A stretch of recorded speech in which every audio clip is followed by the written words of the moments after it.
بچے جب جوان ہوتے تو انہیں بتایا جاتا تمہارے باپ کو فلاں نے قتل کیا، تمہارے ذمے ہے کہ تم اس کا بدلہ لو۔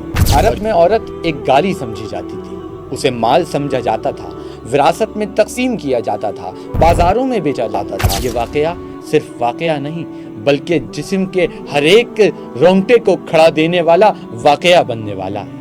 اے آمنہ، تمہارے بطن میں ایسا بچہ ہے جو دنیا کا سردار ہوگا، کائنات کا امام ہوگا۔ مکہ کی فضاؤں میں خوشبو ایسی محسوس ہونے لگی جیسے پہلے کبھی لوگوں نے محسوس نہ کی۔ محمد مصطفیٰ کی آمد کے بعد عرب ایسا بدلا، وہی سرزمین جو خون اور نفرت کا گڑھ تھی محبت اور عدل کا مرکز بن گئی۔ یہ 6 صدی عیسوی تھی، انسانیت پر اندھیروں کی چادر تنی ہوئی تھی۔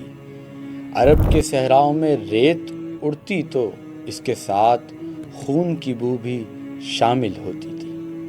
قبیلوں کی دشمنیاں نسلوں تک چلتی رہتی، ایک معمولی بات، ایک اونٹ کے پانی پینے پر یا ایک خیمے کی توہین پر تلواریں نکل جاتی، تلواریں جو نیام میں شاذ و نادر رہتی تھیں۔ بچے جب جوان ہوتے تو انہیں بتایا جاتا تمہارے باپ کو فلاں نے قتل کیا، تمہارے ذمے ہے کہ تم اس کا بدلہ لو، اور یوں انتقام کی آگ صدیوں تک چلتی رہتی۔ شام ڈھلتی تو محفلیں جب جاتی، مٹکوں میں شراب بہتی، جوئے کے اڈے سجتے، عزتیں داؤں پر لگتی، مرد فخر سے کہتے ہم نے آج رات کتنی شراب پی، کتنے غلام ہارے، کتنی عورتیں جیتیں۔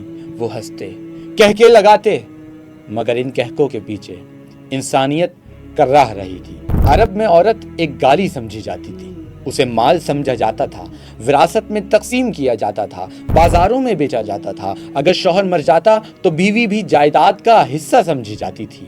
کوئی بھائی اپنے مرحوم بھائی کی بیوی کو وراثت کے طور پر لے لیتا۔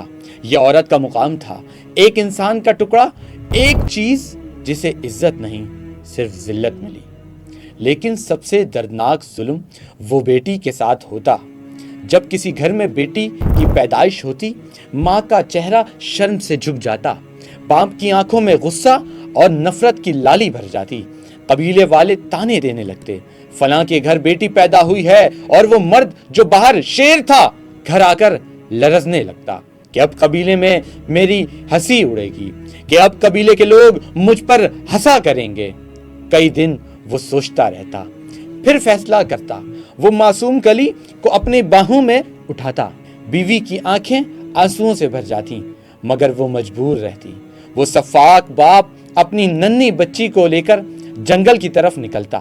راستے میں بچی کبھی مسکراتی، کبھی اس کے کپڑے کھینچتی، کبھی ہنستی، لیکن باپ کا دل پتھر بنا رہتا، وہ ریت کا ایک گڑھا کھودتا۔ اب یہ واقعہ صرف واقعہ نہیں بلکہ جسم کے ہر ایک رونگٹے کو کھڑا دینے والا واقعہ بننے والا ہے۔ باپ اپنے ہاتھوں سے گڑھا کھودتا اور بچی اس کے ساتھ ہاتھوں سے مٹی اٹھا کر باہر پھینکتی۔ نہ جانے بچی کو یہ معلوم نہ تھا کہ وہ اب اسی گڑھے میں دبنے والی ہے۔ اور پھر معصوم آوازوں کی طرح بچی باپ سے پوچھتی، بابا ہم کیا کر رہے ہیں؟ باپ کہتا، ہم ایک کھیل کھیل رہے ہیں۔ یہ وہ کھیل ہے جس کھیل کے اندر اس بچی کو اب دبا دیا جائے گا، اس کی آواز بند کر دی جائے گی۔ اور پھر اس بچی کو گڑھے میں ڈال کر وہ باپ اس پر مٹی ڈالنا شروع کر دیتا، اور بچی آوازیں نکالتی رہتی، بچی بولتی رہتی، ابا ابا، لیکن سفاک ہاتھ مٹی ڈالتے رہتے، یہاں تک کہ وہ آوازیں جو ہمیشہ کے لیے خاموش ہو جاتی، اور یہ ظلم روز دہرایا جاتا۔ جو حضرت ابراہیم اور اسماعیل علیہ السلام نے اللہ کی توحید کے لیے بنایا خانہ کعبہ، اب وہاں 360 بت رکھے تھے۔ ہر قبیلے کا الگ خدا تھا، کوئی پتھر پوجتا، کوئی لکڑی، کوئی سورج کو خدا مانتا تو کوئی چاند کو، کوئی آگ کے سامنے جھکتا، کوئی درخت کو سجدہ کرتا۔ اللہ کو بھول چکے تھے یہ لوگ۔ اندھی عقیدت نے عقلوں کو غلام بنا دیا تھا۔ زمین آسمان سے فریاد کر رہی تھی، انسانیت آہو زاری کر رہی تھی، کائنات جیسے چیخ رہی ہو، کوئی آئے، کوئی مسیحا آئے، کوئی رہنما آئے جو اندھیروں کو روشنی میں بدل دے، جو انسان کو انسانیت کا مقام دلائے۔ دنیا ظلم کے اندھیروں میں ڈوبی ہوئی تھی، صدیوں سے انسانیت فریاد کر رہی تھی کہ کوئی نجات دہندہ آئے، کوئی ایسا آئے جو جہالت، ظلم اور وحشت کے پردے چاک کر دے۔ آسمان بھی گویا منتظر تھا، زمین بھی پیاسی تھی۔ انبیاء کرام کی بشارتیں صدیوں سے سنائی جا رہی تھیں۔ آخری نبی آئیں گے، رحمت کا پیغمبر آئے گا، وہ ساعت قریب آ گئی جس کے انتظار میں کائنات کی سانسیں رکی ہوئی تھیں۔ اور پھر مکہ کی سرزمین اور عبداللہ کے گھر میں بی بی آمنہ سلام اللہ علیہا کے بطن اطہر سے ایسا نور منور ہوا کہ ان کا دل سکون اور نور سے بھر جاتا ہے۔ اکثر وہ عجیب خواب دیکھتی۔ ایک رات حضرت بی بی آمنہ نے دیکھا کہ ایک نور ان کے جسم سے نکلا اور پورے عالم کو روشن کر دیا۔ کبھی فرشتے آ کر انہیں خوشخبری سناتے، اے آمنہ، تمہارے بطن میں ایسا بچہ ہے جو دنیا کا سردار ہوگا، کائنات کا امام ہوگا۔ ان خوابوں نے ان کے دل کو سکون بخشا اور یقین دلایا کہ یہ بچہ عام نہیں، یہ اللہ کا محبوب ہے۔ جب ولادت کا وقت قریب آیا تو فضا میں ایک عجیب سا سکوت چھا گیا، نہ کوئی شور، نہ کوئی خوف، بلکہ ایک نورانی کیفیت، وہ لمحہ جو عام عورتوں کے لیے تکلیف اور درد کا لمحہ ہوتا ہے، بی بی آمنہ سلام اللہ علیہا کے لیے رحمت اور سکون کا لمحہ بن گیا۔ نہ کوئی چیخ، نہ کوئی کراہٹ، بلکہ دل میں سکون، ہونٹوں پر شکر۔ اسی وقت آسمان کے دروازے کھل گئے، نور کے قافلے اترنے لگے، فرشتوں کی صفیں آسمان سے زمین تک بچھ گئیں۔ جبریل امین، میکائیل، اسرافیل علیہ السلام سب نے زمین کو اپنے پروں سے ڈھانپ لیا۔ مکہ کی فضاؤں میں خوشبو ایسی محسوس ہونے لگی جیسے پہلے کبھی لوگوں نے محسوس نہ کی تھی، ایسی خوشبو جو انسان نے پہلے کبھی نہ محسوس کی۔ خانہ کعبہ کے ارد گرد ایک ایسا نور روشن ہوا جو نور پہلے کبھی نہ دیکھا گیا۔ پھر وہ گھڑی آئی، رات کا اندھیرا چھایا ہوا تھا۔ ربیع الاول کی 12ویں تاریخ بی بی آمنہ کے آنگن سے نور پھوٹا۔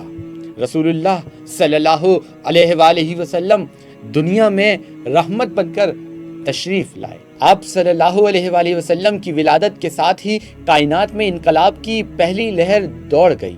ایک ایسا نور نکلا، بی بی آمنہ نے کہا، میں نے دیکھا کہ اس روشنی نے شام کے محلات کو روشن کر دیا۔ یہ صرف روشنی نہ تھی، یہ خوشخبری تھی، یہ اعلان تھا کہ اب ظلم کا اندھیرا مٹنے والا ہے، اب انسانیت کو رہبر ملنے والا ہے۔ اور یہی وہ رحمت تھا کہ جس کے لیے خدا نے فرمایا وَمَا أَرْسَلْنَاكَ إِلَّا رَحْمَةً لِّلْعَالَمِينَ۔ اور اسی لمحے دنیا کے کونے کونے میں نشانیاں ظاہر ہونے لگیں۔ کسرا کے محلات لرز گئے اور ان کے 14 ستون گر گئے۔ فارس کا آتش کدا جو 1000 سال سے جل رہا تھا بجھ گیا۔ ساوا کی جھیل خشک ہو گئی، آسمان کے ستارے جھک کر خوشی منانے لگے۔ کائنات نے ایک گہری سانس لی اور کہا رحمت للعالمین آ گئے۔ بی بی آمنہ نے اپنے لال کو دیکھا، ایسا بچہ جس کا چہرہ چمکتا تھا، آنکھوں میں نور بھرا ہوا تھا، پیشانی پر نور تھی۔ وہ بچے کو گود میں لیتی تو دل کی دھڑکن رکنے لگتی، ایسا لگتا کہ یہ بچہ صرف ان کا نہیں، پوری دنیا، پوری انسانیت کے لیے رحمت بن کر آیا۔ اسی وقت ایک قافلہ شام کی طرف جا رہا تھا۔ انہوں نے آسمان پر ایک نور دیکھا جو مشرق سے مغرب تک پھیل گیا۔ وہ حیران ہوئے، یہ کیسا نور ہے جو اندھیروں کو چیر رہا ہے۔ عالم ارواح میں خوشیاں منائی گئیں۔ انبیاء کرام نے اعلان کیا، وہ ہستی آ گئی جس کا ہم نے ذکر کیا تھا، وہ ہستی آ گئی جو خاتم النبیین ہیں۔ یہ لمحہ صرف ایک بچے کی ولادت کا لمحہ نہ تھا، یہ تاریخ کا موڑ تھا، یہ ظلمت سے نور کی طرف سفر کی ابتدا تھی۔ یہ وہ لمحہ تھا جب کائنات نے اپنے رب کے وعدے کو پورا ہوتے دیکھا۔ محمد مصطفیٰ کی آمد کے بعد عرب ایسا بدلا، وہی سرزمین جو خون اور نفرت کا گڑھ تھی محبت اور عدل کا مرکز بن گئی۔ وہی قوم جو عورت کو ذلت سمجھتی تھی اسے عزت دینے لگی۔ وہی لوگ جو بچیوں کو دفن کرتے تھے اب انہیں جنت کی چابی سمجھنے لگے۔ اور پھر قرآن نے واضح کیا وَإِذَا الْمَوْءُودَةُ سُئِلَتْ بِأَيِّ ذَنبٍ قُتِلَتْ۔ اب وہ بچی جو زندہ دفن کی جاتی تھی اسے رحمت کہا گیا۔ نبی نے فرمایا جس نے 2 بیٹیوں کو پالا ان کی پرورش کی وہ قیامت کے دن میرے ساتھ جنت میں ہوگا۔ عرب کے سفاک باپ کے دل نرم پڑ گئے، وہی ہاتھ جو بیٹی کو دفن کرتے تھے اب اسے گلے لگانے لگے تھے، عورت کو عزت دی جانے لگی تھی۔ اسلام نے کہا تم میں بہترین وہ ہے جو اپنی عورت کے ساتھ اچھا سلوک کرے۔ اب عورت صرف ماں نہیں جنت کی کنجی قرار پائی۔ بیوی کو محبت اور حقوق ملنے لگے، بہن کو وراثت کا حصہ دیا گیا۔ یہ وہ انقلاب تھا جس نے معاشرت کی بنیاد بدل کر رکھ دی۔ اور پھر غلام جو ذلت کی زنجیروں میں جکڑے جاتے تھے، آپ صلی اللہ علیہ وآلہ وسلم نے ان کو بھائی بنا دیا۔ فرمایا غلام تمہارے بھائی ہیں، جو خود کھاؤ وہی انہیں کھلاؤ، جو خود پہنو وہی انہیں پہناؤ۔ اور پھر بلال حبشی رضی اللہ تعالی عنہ جو کبھی مکے کی گلیوں میں کوڑے کھاتے تھے، وہی بلال کعبے کی چھت پر کھڑے ہو کر اذان دینے لگے۔ یہ تھا انقلاب مصطفیٰ۔ عدل قائم ہوا اور آپ صلی اللہ علیہ وآلہ وسلم نے عدل کی مثال قائم کر کے فرمایا اگر میری بیٹی فاطمہ سلام اللہ علیہا بھی چوری کرے تو میں اس کا بھی ہاتھ کاٹ دوں گا۔ یہ اعلان تھا کہ اب قانون سب کے لیے برابر ہے، قبیلہ، دولت، رنگ، نسل کوئی فرق نہیں، اب ہر چیز برابر ہے۔ بت پرستی کا خاتمہ ہو گیا۔ خانہ کعبہ جس میں 360 بت رکھے گئے تھے اب اسے پاک کر دیا گیا اور اعلان ہوا قل هو اللہ احد، اب اللہ ایک ہے۔ جہاں قتل و غارت عام تھی وہاں اب امن قائم ہوا۔ مدینے میں آپ نے اخوت کا دستور بنایا، مہاجر اور انصار کو بھائی بنایا گیا۔ ہم نے دیکھا کہ جہاں ایک دوسرے کو اچھا نہیں سمجھا جاتا تھا وہاں لوگوں نے اپنی وراثت کے ساتھ ساتھ اپنے گھر تقسیم کر دیے، اپنے مہاجرین بھائیوں کا ساتھ دیا۔ یہی تھی سب سے پہلی اسلامی ریاست۔ یہ انقلاب صرف عرب کا نہیں تھا، پوری دنیا کا تھا۔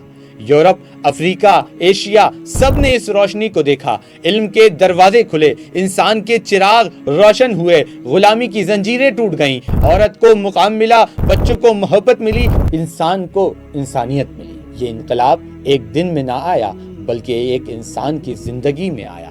وہ ہستی جو امی تھی مگر علم کا سمندر تھی، وہ ہستی جو یتیم تھی مگر انسانیت کی پناہ گاہ بنی، وہ ہستی جو مکے کی وادیوں میں پل کر اٹھی مگر پوری دنیا کی تقدیر بدل گئی۔